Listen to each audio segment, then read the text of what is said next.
Hello shell buddies, and welcome back to the Echoue Bijoux channel. This week we're going to be doing coastal crafting with Mitch.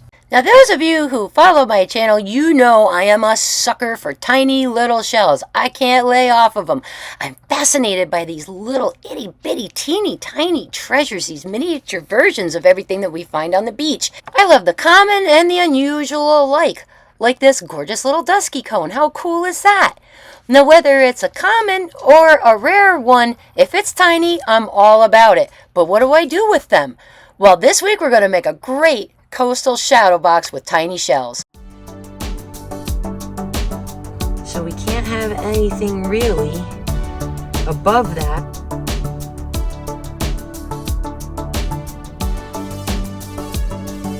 Look at this oracle. Look at this. How nice.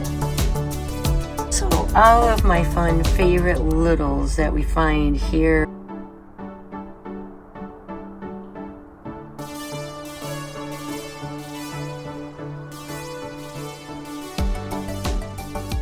Let's round up some basic supplies so that you can accomplish this project too. You're going to need an 8x8 shadow box. These tend to be thinner in height than the 8x10, 11x14s, which are, they've got about that much space in them. The 8x8 is a little smaller, just over a ½ inch, I think, inside in space. So go ahead and look for one of those so you can do this project. You're also going to need a pair of pen shells, something that goes together that's hinged preferably. If you have two of them that are opposite side and they aren't from the same pair, you can, of course, cut them down with your Dremel and just use a heart-shaped template. Make yourself one out of paper that will fit your shadow box so that you can determine the size of the shell that you will need in order to hold all these tiny little treasures. And if you don't have a pen shell, you can always just make a heart from paper or vinyl. You're also going to want a silicone mat to work on so you don't get hot glue on anything, and of course a hot glue gun and some hot glue sticks. I've also utilized 2 different pieces of scrapbook paper and a short piece of ribbon as well. And important, you're going to need something dark that matches the color of the pen shell to kind of help hold the two halves together.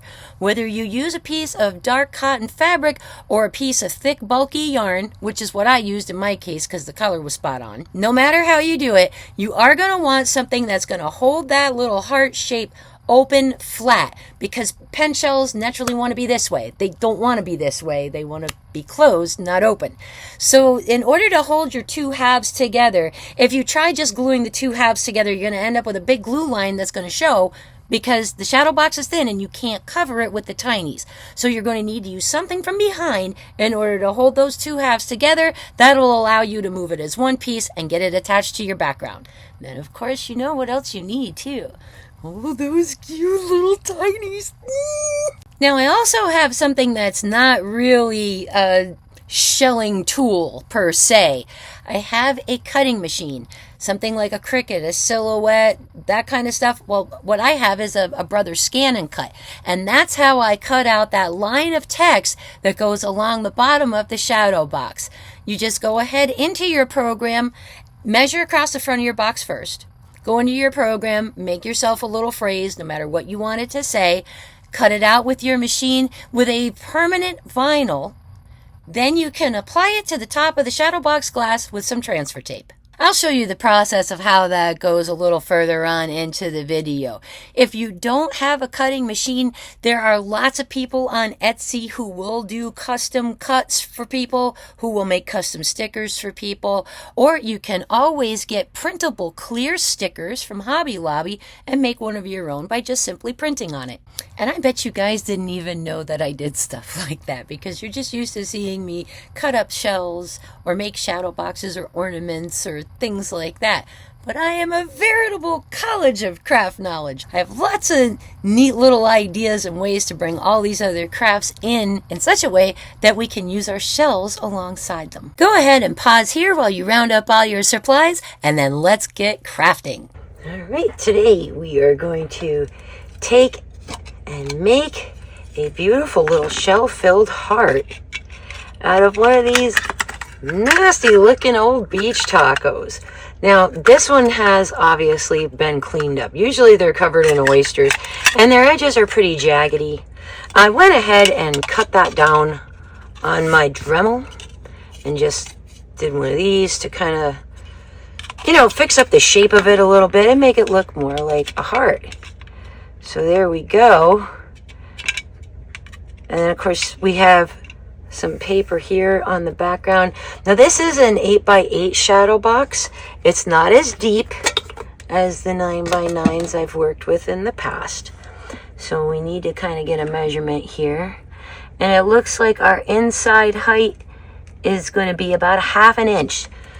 So we can't have anything really above that or the shadow box won't close. So what we're going to do is fill this little heart in with little tiny shells.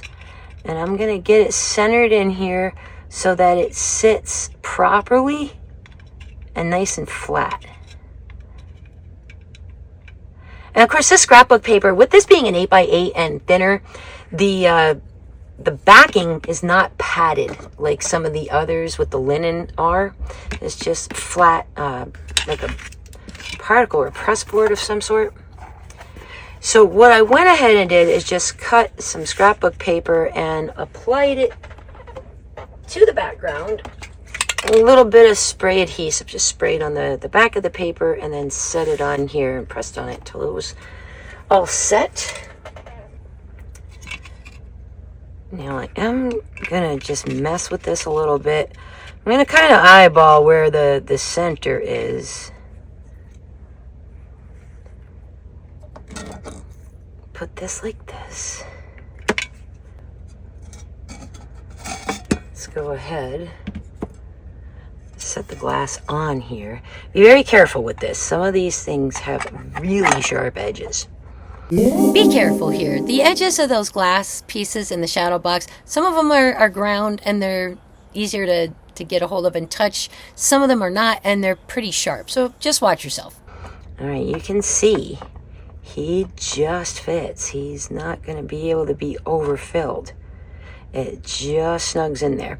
So when putting the shells in, you're not going to be able to go too far with them in any particular direction because you can't go over that in a shadow box that's this thin. You can in one of the thicker ones, one of the 9x9s. There would be a lot more space. See, this is 1 inch inside of these instead of the 1/2 inch. So this, you could kind of overfill it like it was a little bowl and all the little shells are like little candies. So it depends on your shadow box how full you're going to be able to make this. With this thinner one though, I kind of wanted to give it a shot. Now what I am going to also do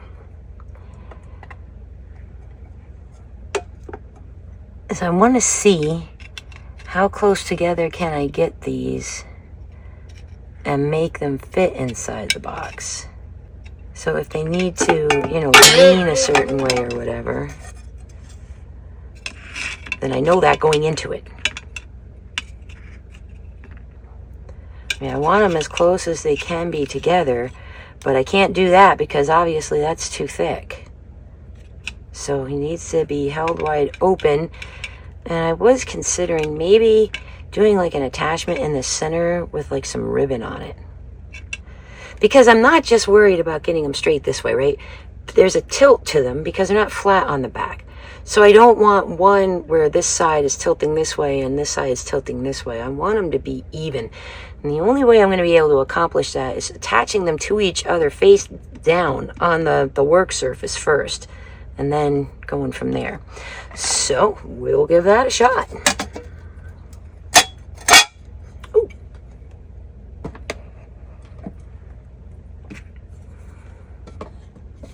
That out of the way for right now.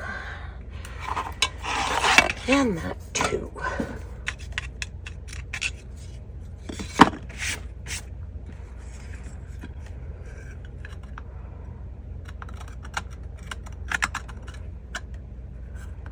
Yeah, I'm going to actually hold this down. Oh, geez, I got to plug in everything. Nothing is hot yet.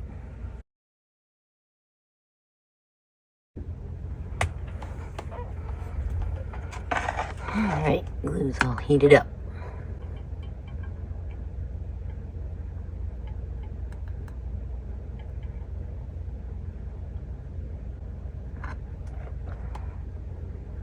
Yeah, that's gonna need something to take up that hole there. Might just fill it with a piece of yarn. It'd actually be pretty easy to do. I have this dark grayish brownish color that's not too far off from the shell color, honestly. Let's take a look at that. Hey, I like it. Alrighty then.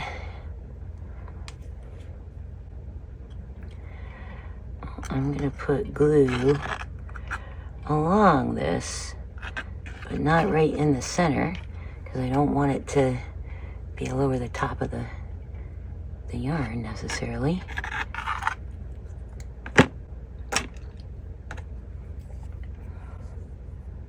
Oop.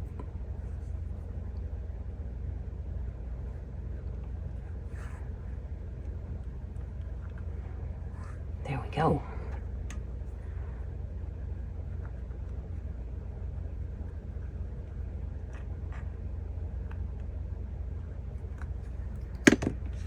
I'll help hold it together and take up that weird space in the middle.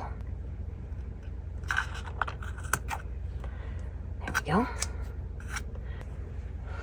And this is just that, you know, that really fuzzy, heavy yarn that you make like the big bulky blankets with and stuff like that. A couple of skeins of it sitting up there not doing anything. Might as well put them to work. Okay, yeah, that's great. See, now it fills in this little opening, and it's not going to let the background kind of really show through. So that's good.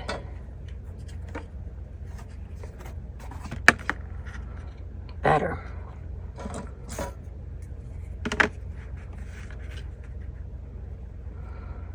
Which also is going to make this easier to get into the correct position as well.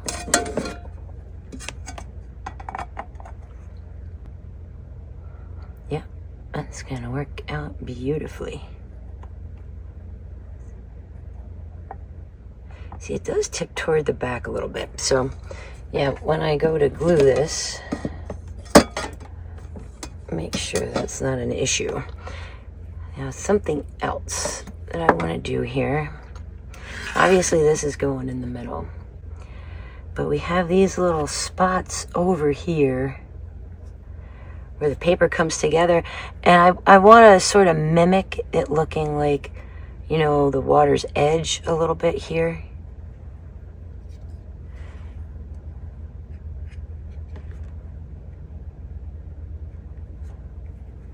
But I don't want it underneath that either. I just want it to tuck underneath it, but not prop it up, because otherwise it'll be a little too long. And that actually looks like right about right. Now the reason I'm not running the ribbon all the way across is you'll notice I'm using a crochet ribbon, and there is a little bit of a thickness to it. That little bit of thickness actually impacts where my pen shell sits, and I am so tight on space on this slimline box with this size pen shell that I couldn't run the ribbon all the way across because it made it too snug to fit in there. So that's why the ribbon is cut and only applied on the sides, so that I don't lift that pen shell up any higher than it is, leaving me a scant little bit more room for shells. Yeah, I'm just making sure the little dots in the center go right over where the edge of the paper is, so it's even on both sides. Slide that back a little bit. Oh yeah, that'll work great. Now, to glue this down, see how it wants to kind of wiggle and do this? And I know it's a little too high here, so I'm going to have to hold it in place once I get it to a spot where this is level. Now, admittedly, this is probably the trickiest part of this project. Because those things are rounded on the bottom, they have a tendency to want to do this, tilt a little bit. So if you are using a thinner shadow box, this is going to be slightly more difficult. To make this a little easier on yourself, a thicker shadow box, you don't have to worry about this quite as much, but I was going for a very slim profile on this, so that's why I used the thin one. Let's glue down this part of stuff anyway.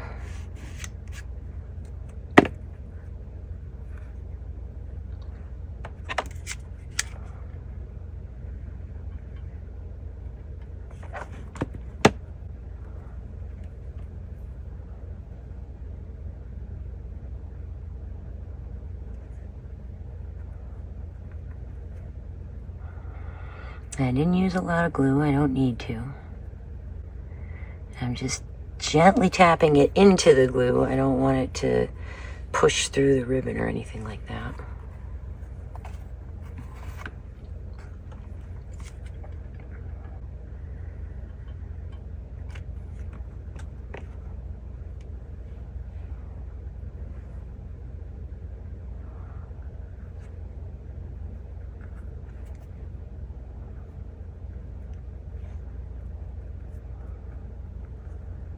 And don't worry about these edges. This stuff is getting cut off, the extra, before I close up the frame, so.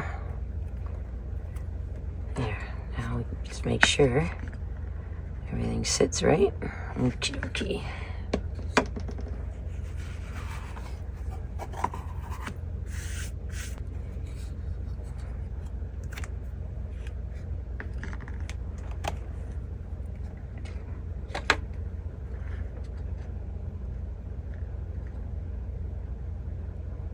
Basically, I think my approach here is I'm going to just act like I'm putting the frame together. Put the glass on top of it.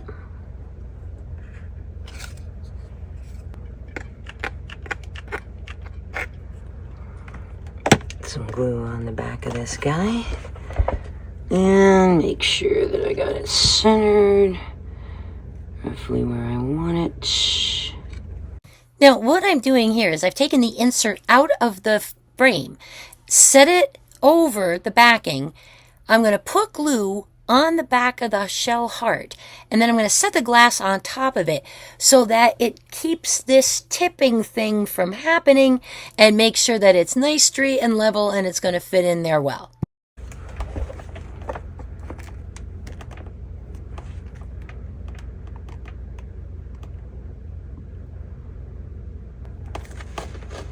That ought to do it.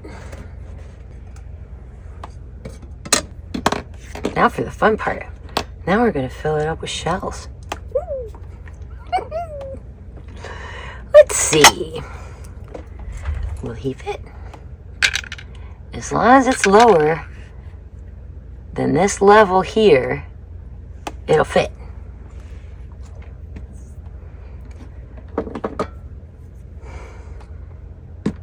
I don't want to keep picking up the glass, but I suppose that I could use this and check. Boy, that chestnut turban just barely fits. I don't know if I want to try something that big, just in case. Just in case. We'll take him out of there and find some smaller shells. Now, because the profile on this frame is low and that pen shell takes up a good bit of the space in there, it's important to make sure that when you're filling it with tinies that they don't exceed the top of where that pen shell edges, otherwise your shadow box won't close. So as you add things, you are going to have to keep kind of checking and putting something on there and making sure that everything is staying at that level or just below it so that everything fits inside your shadow box. Again, if this is the challenging part. If you want to make this easier on yourself, you can use a deeper shadow box. I personally wanted this slimline profile, so yes, I made my life a lot harder than it needed to be on this project. Nice little sunray Venus.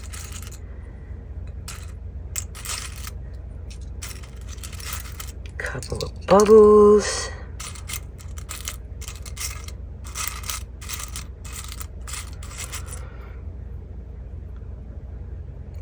cool cone. That cool turret. Look, there's a little top snail.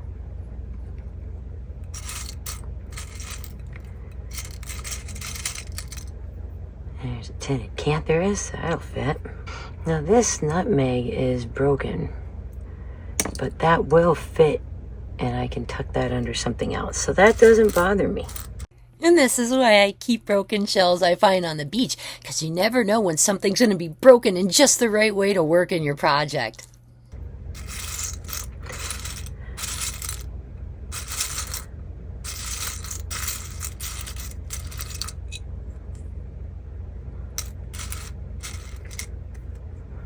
Nice big limpet, that'd be fun.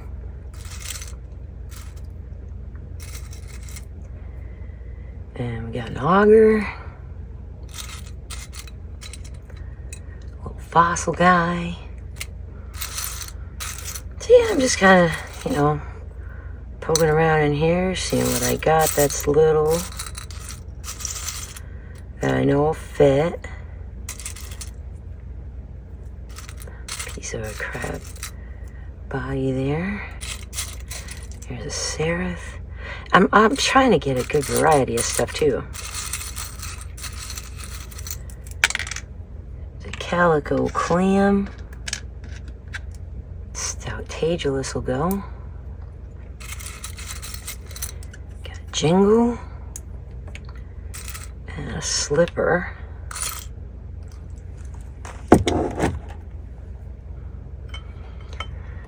What else?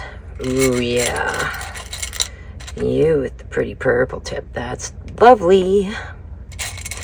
And that yellow is a nice pop color there.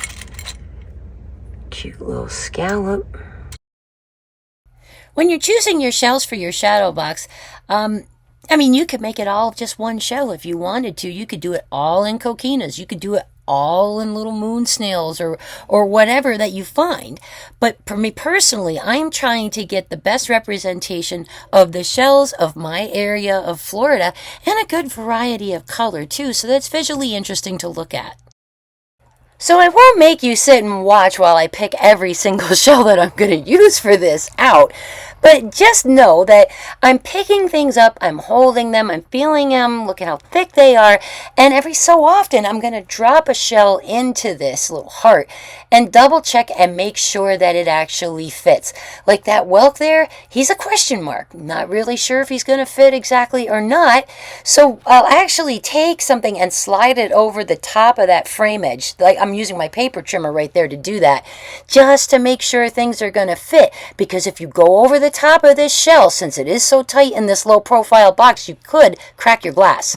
Alright, so the stuff that's rounder and fuller needs to sort of go in the deeper gully, and then the smaller stuff can come here, here, and here. And then this is really small, so that can go up this way. Same with like, you know, stuff like this, like the little sand dollars and such. Now the intention is this is going to be a random thing. I don't want it to be matchy-matchy on both sides of the heart or anything like that. So let's start with you. Now you'll also notice here at this point that I'm going to work from the middle out so that I can work with the thicker stuff in the center where the deeper part of that pen shell is. Then I'll work my way out using ever thinner, smaller things and filling in little gaps. But it's kind of important that you take whatever your biggest shells are first, double check that they fit, that they make the grade, that they make the cut kind of, so that they don't exceed the top of that shell, that pen shell. Work those in first, then fill in things around them. This little paper fig will nestle up right nice next to him. So he'll go in next. And this is, it's like putting together like a little puzzle.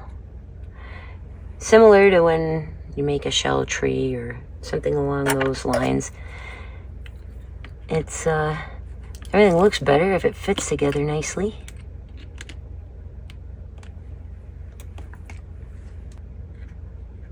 Get this guy fit in where he's not sticking up too far either.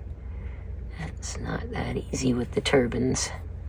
And on that same note, I don't think my mystery snail is going to fit. No, he's too tall, I can tell already. So he has to come back out. And these things don't weigh a ton, so you don't really need a lot of glue. Just enough to kind of tack them in there. And I'm just going to keep filling this all in until I've got the shells to right about there. I don't want to completely cover the pen shell, but I do want to cover most of this in the center. So we're going to speed this up a little bit as I fill in this heart with these shells. In reality, this took me 45 minutes probably to get everything positioned where I wanted it to. And you'll notice as you go along further, you run out of space to fit certain shells, so it is very much like putting together a puzzle. But let's just sit back and enjoy the process in high speed.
Getting harder to fill in the little spots now as I move along here.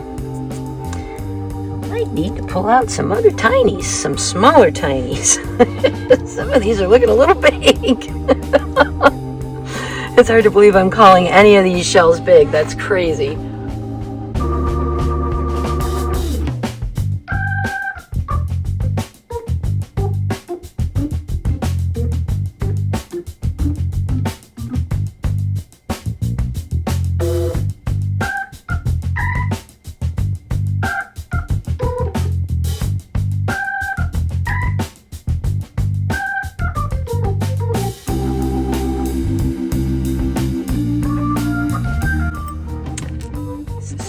Fun! I could just do this for hours and hours and hours. So relaxing.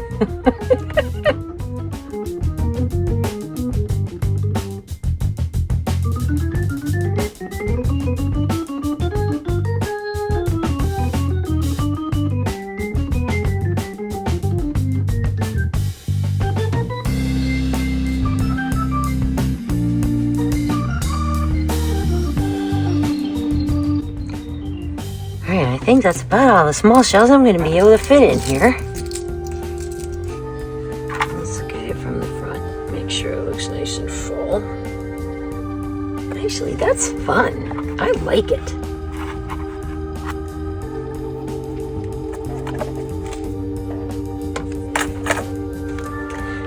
I also happen to have these little teeny tiny starfish. I think I'm going to put one in here. Just like that. Ooh, he'll fit better upside down though. Oh yeah. Ah! And these are guys that you get from the shell dealers.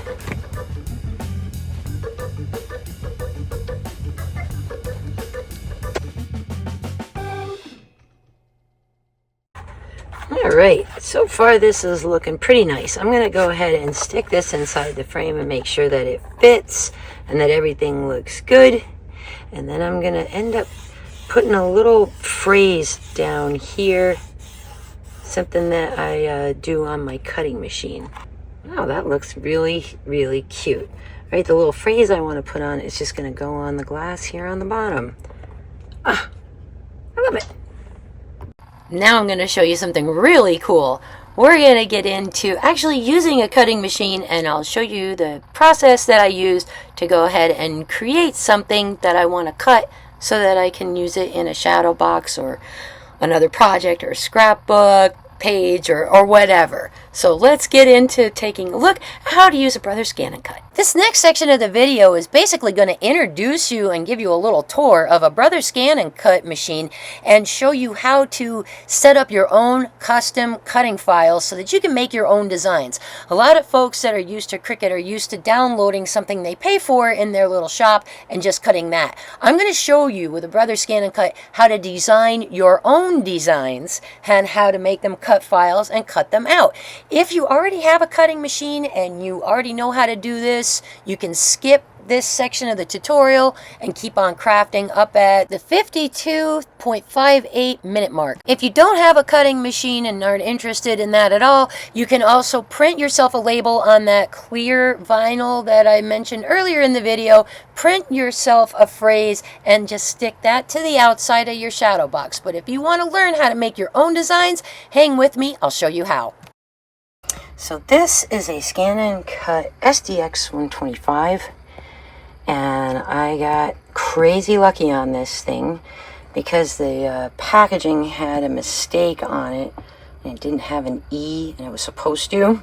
So I got this machine, which is unbelievably powerful and versatile, for like half the price of what they usually sell for. But I've been really, really pleased with this too. It does so much. Oh my gosh. Alright, so when you fire your SDX up, you see your Brother screen come up, and then it'll run through a couple of pictures, and then you'll be at the home screen. Or if you want to go faster, just hit the home button. It'll fire everything up.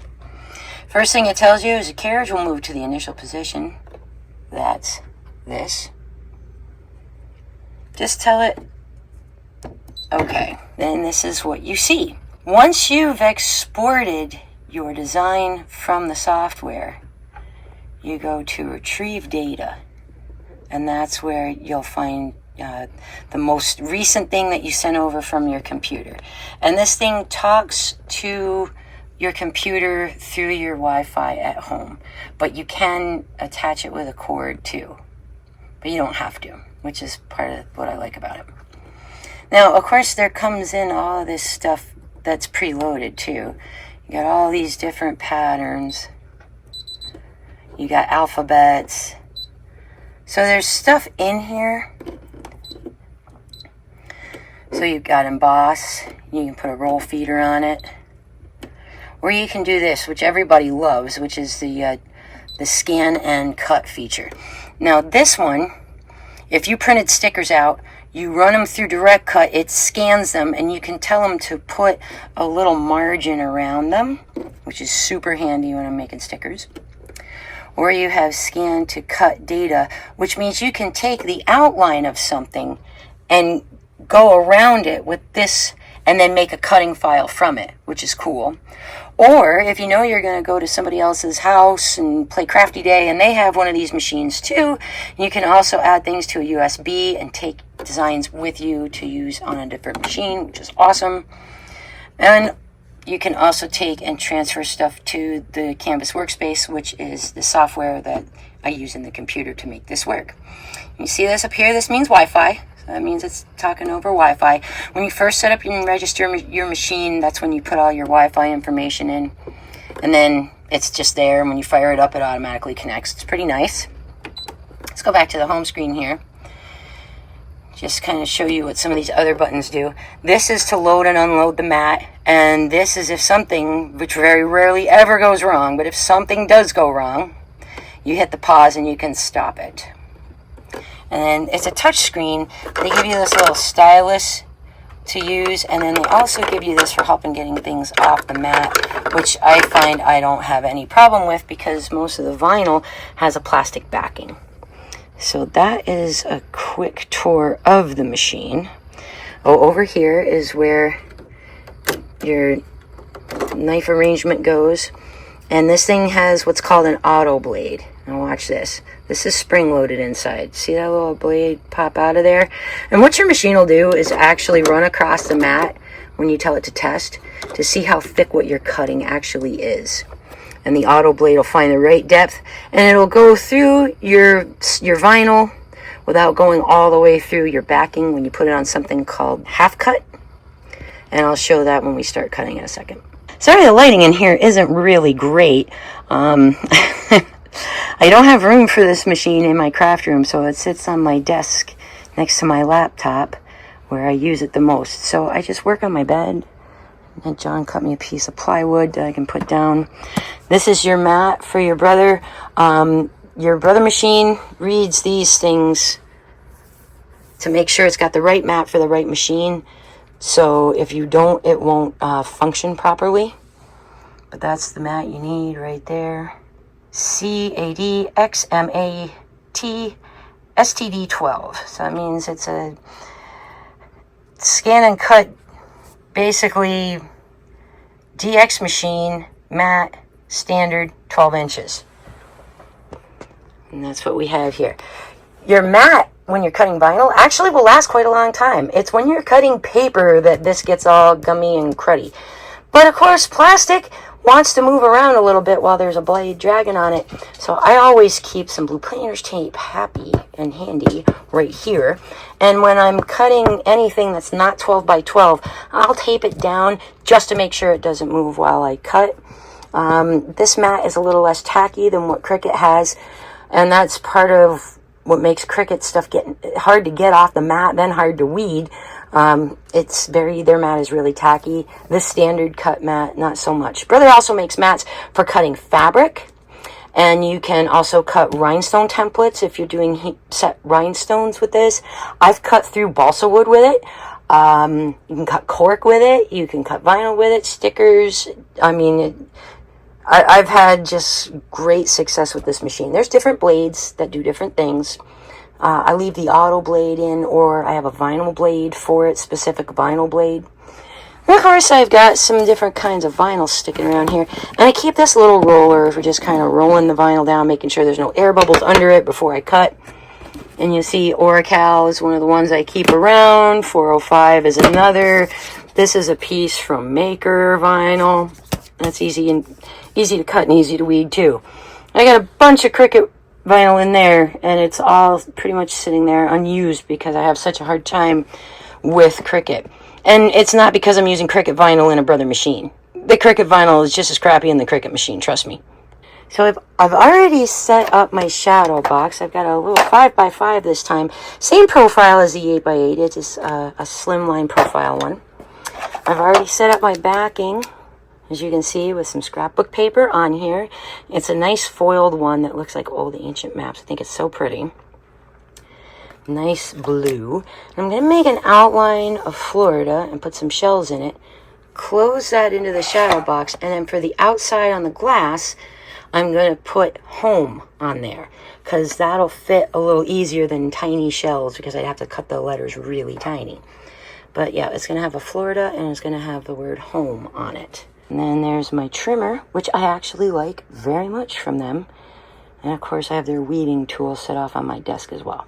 I'm going to show you how I set up a file in this scan and cut software and actually convert something that is not meant for a cutting file to make it a cutting file so I can make my own designs. This is primo cool. This is so fun.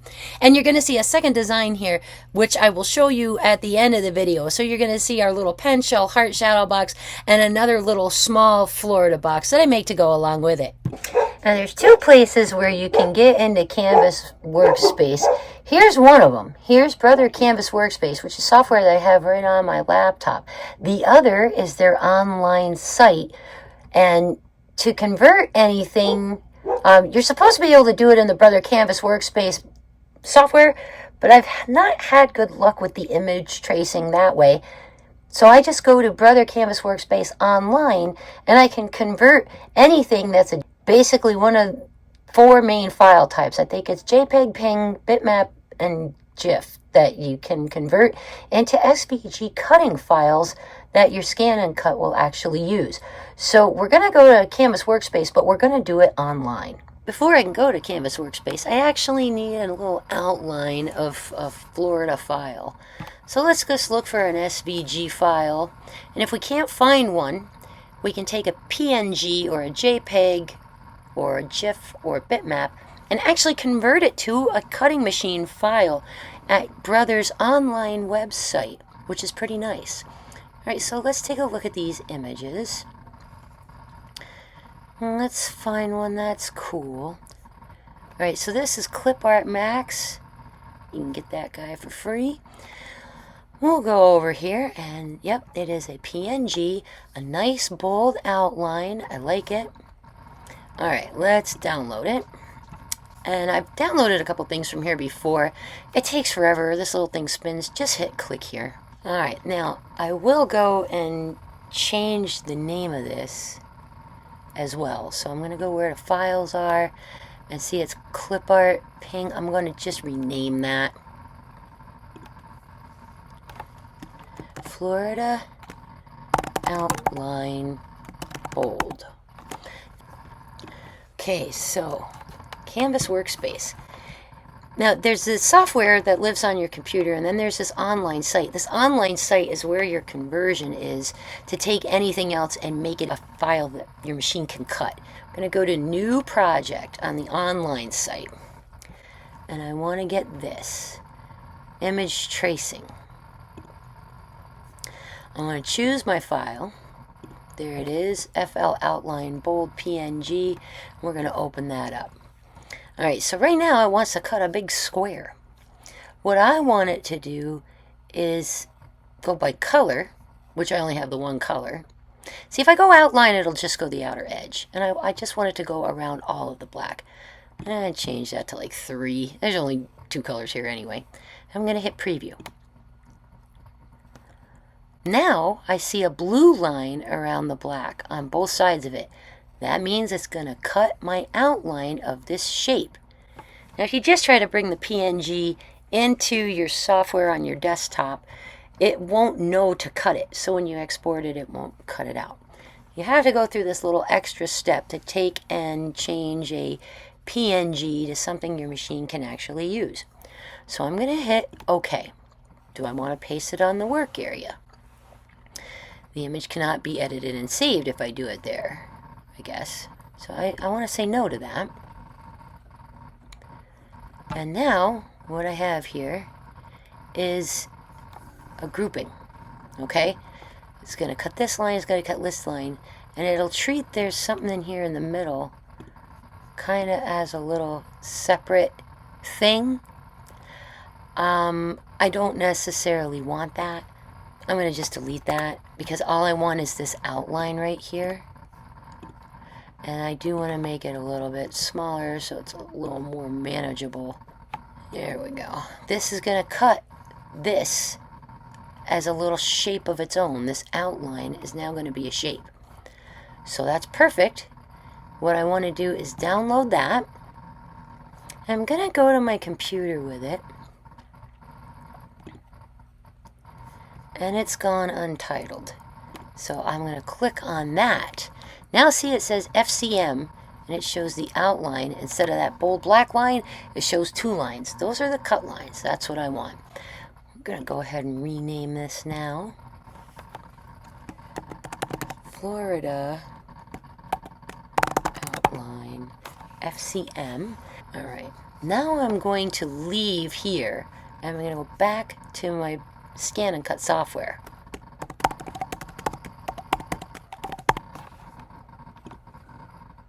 I don't need the pattern collection. Text, I've got this on shape right now because I was going to show you in the software for Canvas Workspace. You have all these pre-done shapes that are already in here for you, so you don't have to worry about that.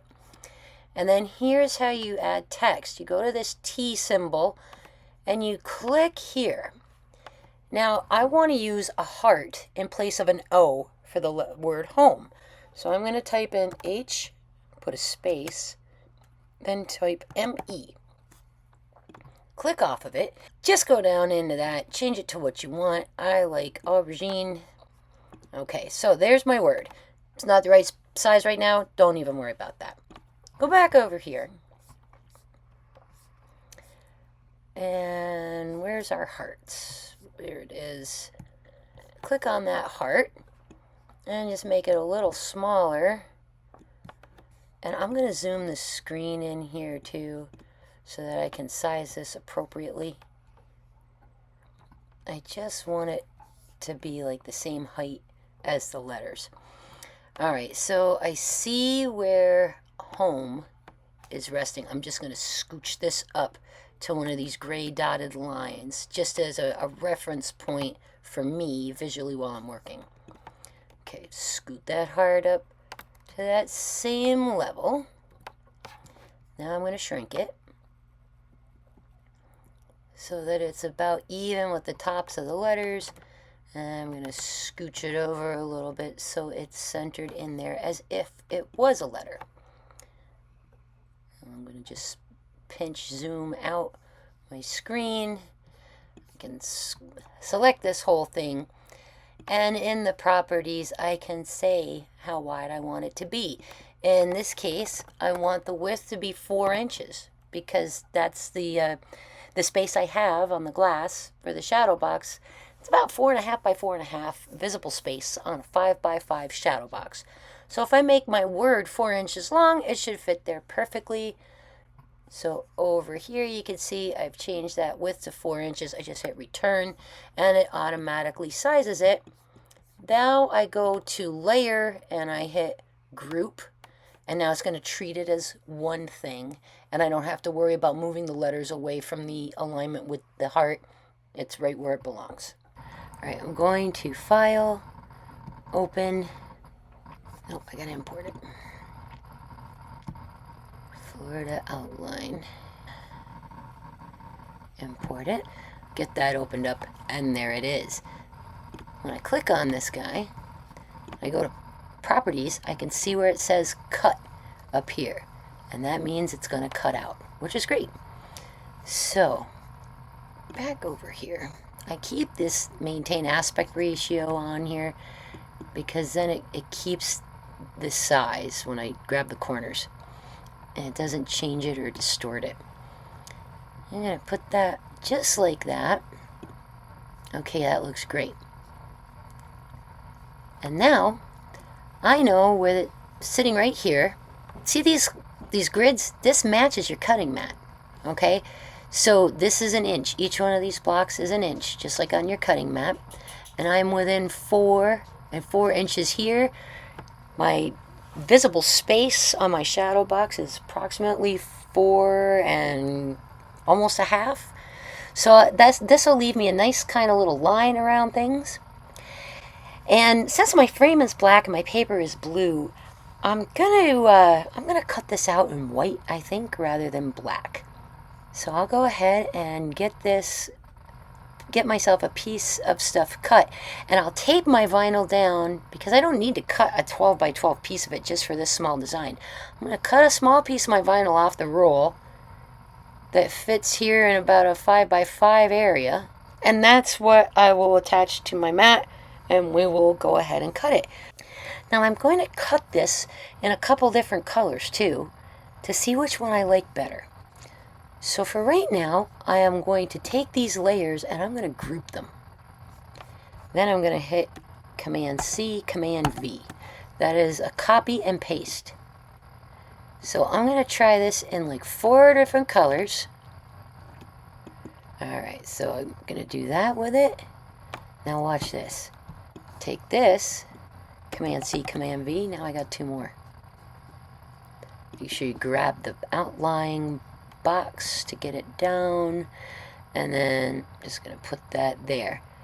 So what this is going to let me do here basically is I can cut 4 different versions of this, and I can cut my pieces of vinyl to fit here, here, here, and here. So I'm able to cut 4 different colors of this at one time, which is what I'm going to do next. In order to do that, I do have to export it over to the machine.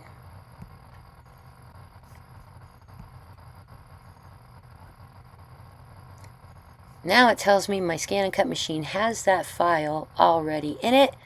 All right, back over here to the scan and cut. I'm just gonna use the stylus because I'm not a lefty. I'm gonna hit retrieve data. I'm gonna go here to my cloud, and there's my 4 little motifs to be cut out. So I'm gonna hit OK, select, cut. Now I always go to the tool, and I always make sure that I go to half cut and that's on. That's what you want for vinyl. If you're cutting paper, you don't want a half cut. You want to go all the way through it.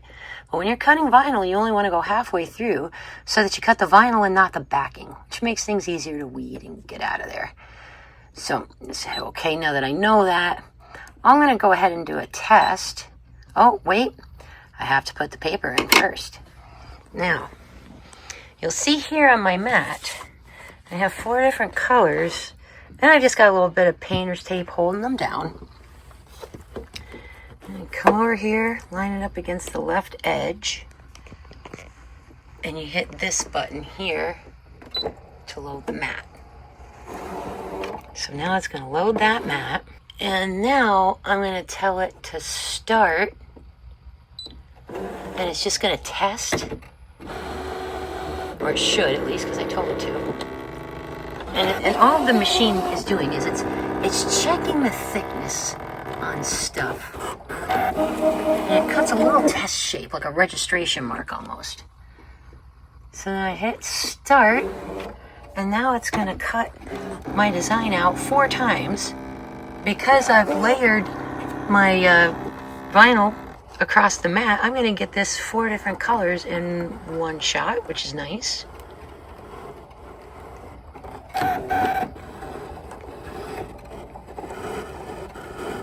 See how quiet that machine is? I can hear my computer drive louder than this machine.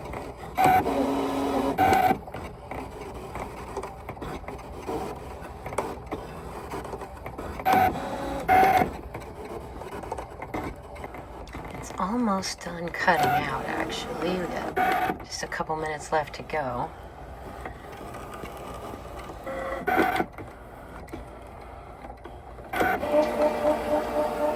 And there, it's sending this out. Says it's all finished cutting. So I'll just go to OK. And then I will eject the mat. Now, see if I can hold this in the light to show you that it's cut without taking anything off of here. Might be easiest on this one here. There, see that the design there is, you can kind of see the outline and the letters. So yeah, these look great. And the real test will be when we do the weeding. Well, there you have it. That's how to use a scan and cut. Now that we've had a little scan and cut cutting machine tutorial, let's get back to the pen shell box, and then I'll show you the little Florida box after we're done. Alright, the ring light is making that big circle you see. It's just a reflection on the glass. And we're at the last part of doing this shadow box, which is going to be, and I'm just trying to find a place where I can kind of set this at an angle so maybe that glare's not so tough. There, that's a little better.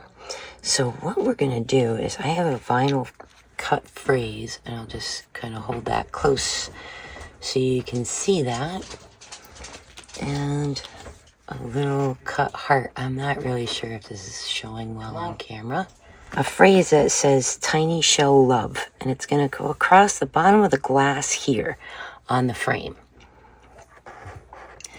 And if you don't have a Cricut or a cutting machine, there are places where you can order away on all over Etsy where people can custom cut you stuff and all of that. But I have a cutting machine. I have a scan and cut machine. So I'm used to making things with vinyl. But what you need is your phrase, and you cut it out on your machine. Then you need something called transfer tape. Now, I've got this stuff by 405 Basics. You can get it at Hobby Lobby. And then my vinyl is Oracal. And this pink is actually the 405 brand from Hobby Lobby as well. Just between you, me, and the lamppost, if you do have a cutting machine, certain kinds of vinyl weed a lot easier than others. So just keep in mind, you're going to look for something that weeds easily, especially if you're doing details for things like text or whatever.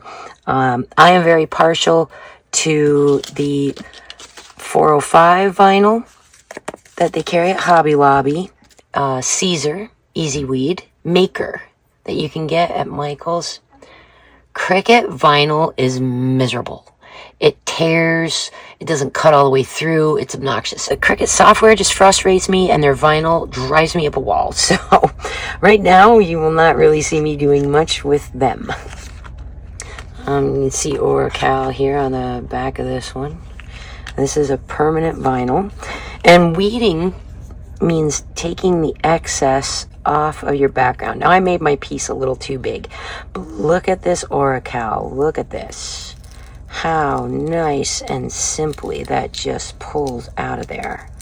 Gosh, that's beautiful. Now there's a couple of spots that we need to get in the E. Right here. Just sticking that to that. And the E right there. Now before I put my transfer tape on, I'm taking this heart and putting it where the O would be in the phrase. So I'm going to go ahead and just get that weeded too. Oh, this is the 405. Nice, because yeah, look how nice that came off. I'm telling you, I've done nothing but fight with Cricut vinyl, but there's so many other ones that work so well, and these are the ones that are available locally for me. So, all right, I'm going to put the heart here where it goes with the word. I'm just being very careful to get it lined up. I'm going to make sure that it's straight. And I want to adjust the spacing a little bit. Move the V over, move the E over. And then I will put it on the transfer tape and move it all at one time. There we go. All right, so it's on the backing. I'm going to just take this transfer tape and use my tool to start the corner of it. Now what I like about this tape is that it's got this grid on it too, which kind of helps you line things up.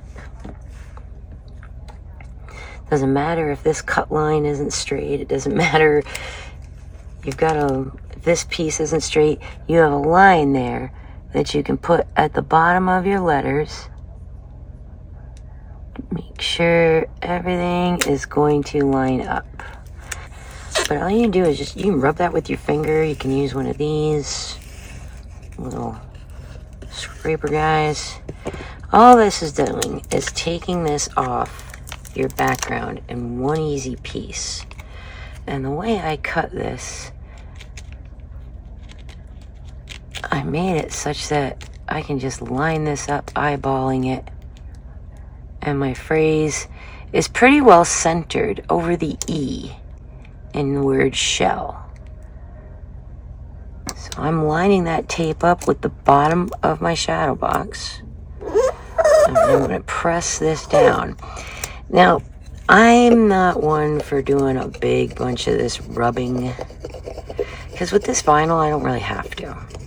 Some vinyl you kind of do, but this I don't. I am probably going to catch a little flame for saying what I said there about not loving Cricut, but I get to be honest because I'm not sponsored by anybody, and I can tell you what my actual experience with things are because I don't have any skin in the game as far as making an advertiser happy. So here's my experience. The Brothers Scan and Cut machine is just amazing. Doesn't matter. It really doesn't care what I use in it. It does a fantastic job. Now, your vinyl makes a huge difference, though, in how the success of your project comes out. I own a Cricut. I own the Brothers Scan and Cut. I feel that Cricut software sort of hems me into making exactly the project without really a lot of design freedom for some of the things I want to do. I feel like with the Brother, I have a lot more design freedom and can make my own patterns without having to purchase SVG downloads and just make what's there. I can actually see something in my head and make it come to fruition. So I do prefer my scan and cut machine over my Cricut machine. As far as vinyl is concerned, 405, their vinyl and their transfer tape, both available at Hobby Lobby, by the way. I love them. I love them. They're great. They weed easily, they stick well, they're really nice to work with. I've also had very, very good results with Oracal 631 and with Caesar Easy Weed. Cricut vinyl makes me want to just gouge my eyes out with scissors. It's so fussy and hard to work with, and it doesn't weed well in the tiny details. And since I have two machines and I know how to use both of them, it's not a question of whether or not I know how to use it. It's a question of how the material responds to what I'm doing. I get finer detail cuts with Oracal and other easy to weed vinyls, so I prefer to use those. Now, all of that being said, Cricut makes this little pick tool. Dude, that is the bomb. I love it. I love their paper trimmer too. It's great. That pick tool, though, it's meant for a vinyl weeding tool, but I use it to help clean shells. I use it to help position things when I'm working with resin. I use it for jewelry stuff. I mean, so there are things that Cricut does do well. Personally, for me, software and vinyl, not their strong suits, and it's personal preference. Everybody likes something a little bit different. But just wanted to let you know, those are my honest results with the materials that I have actually tried. So yeah, that's pretty well centered. That looks great. And then once that's down, the vinyl will want to naturally stick to the glass. Pull your tape off at an angle. I think you see me doing here. And then this piece of transfer tape can be used again. You can use these a number of times. And there you go. And there is a cute little customized shadow box. Okay, so there you have it. And then, of course, you can just, if you got any little bits from the tape or whatever like that, you can use a little bit of rubbing alcohol or some Windex and get that off of there. Now, I don't know if it shows on camera, but there's a little bit of sticky stuff right there. Just gonna take some alcohol and get that off of there. But you'll notice, though, the rest of the transfer tape, nothing else stuck. I mean, it just went down like a dream. There we go, and that little bit of sticky is gone, and look how perfectly our letters went down on that shadow box. And it also makes this nice little shadow effect behind the letters when the light is shining on it.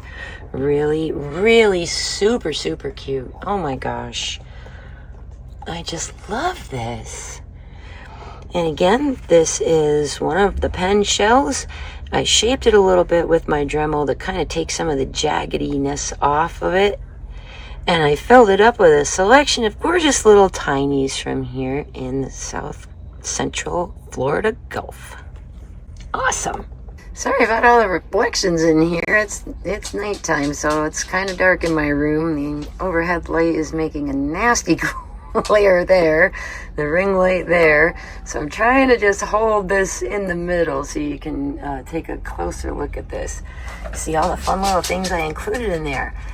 Got starfish in there, some coquinas, Talon, a little gaudy chestnut turban, piece of a crab shell, baby tulip, lucky limpets, purple tageless, crab claw, little button, little cones, little horse conch. Yeah, there's all kinds of fun. There's a jujube top snail there, a little sand dollar. So all of my fun favorite littles that we find here around my neck of the woods. And a gorgeous shadow box. It says Tiny Show Love. And here it is sitting in my living room. And I love it. Oh my gosh, it's so cute. And here is the little box that you saw me demonstrating all the scan and cut stuff on too, the little 5x5. How adorable with the little outline in Florida. And you'll see I changed my mind to that foil, and then I put a foil for the O. Well, I really hope you enjoyed this fun little heart-shaped pen shell box project. I had a lot of fun working on it. It was so meditative, just picking the shells that were going to go into it and stuff like that. Now, I'm not going to lie, it's a little tricky using the lower profile box. So if you find that it's a little challenging, you can always step up to a deeper shadow box or a slightly bigger one in a 9x9 size, and it actually will make that process a lot easier and give you more flexibility about what shells you can include in it. And you can use this technique with other shells besides the pens. I just happened to pick that because they kind of made the heart when they opened up, but you can use cockle shells for this or clam shells for this with a deeper shadow box, certainly. And of course, don't feel like you have to work just in the 8x8 size. You can make this a lot smaller or scale it up a lot bigger, whatever works best for you and your shell collection. Thanks so much for crafting along this week, and we'll see you again next week right here from the beach with more shelling fun. Take a look at the end of the video up here for some links. These are the adventures that YouTube thinks you would like to see next because you like to craft. Thanks so much, have a great weekend, and we'll see you next week.